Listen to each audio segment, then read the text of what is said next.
دعونا ندخل مباشرة في التفاصيل. اليوم نستعرض قصة مأساوية أحداثها متسلسلة بشكل دقيق وصادم جدا. تخيلوا الموقف: أم عمرها 92 سنة وابنها 72 ومسدسان من السبعينيات مخبئان داخل رداء النوم. لنستعرض هذا التسلسل الزمني الصادم. 6 أشهر معاً، أيام بلا نوم، ثم جريمة عنيفة ونهاية مأساوية. البداية كانت بعد 6 أشهر من سكنهم معاً. حينها بدأ الصراع لأن الابن أصر على إيداعها بدار للمسنين. النتيجة: بقيت الأم 4 أيام كاملة بلا أي ذرة نوم، تفكر بهوس وتوتر في قرار ابنها.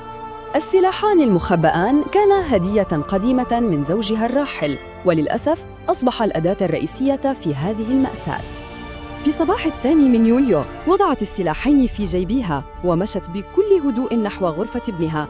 واجهت الأم ابنها ببرود تام وأخبرته بصريح العبارة إنها سئمت جداً من طريقة معاملتها لها.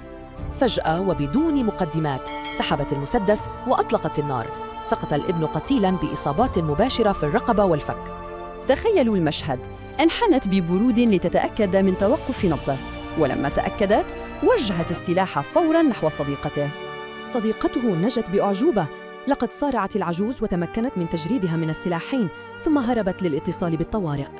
المشهد عند وصول الشرطة كان مربكاً. الجو هادئ تماماً، والأم تجلس بصمت غريب على كرسيها، وأثناء تقييد يديها همست بمبرر تقشعر له الأبدان. قالت ببساطة: لقد أخذت حياتي، لذا أخذت حياتك.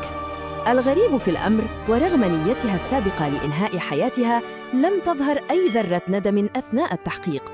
ولما سألوها عن العقاب الذي تستحق، كانت إجابتها صادمة ومقلقة جداً: أن أوضع للنوم.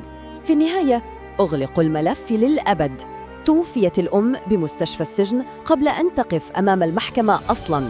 سؤال يطرح نفسه بقوة: كيف تتحول روابط العائلة لمأساة لا رجعة فيها؟ شكراً لمتابعتكم هذا العرض.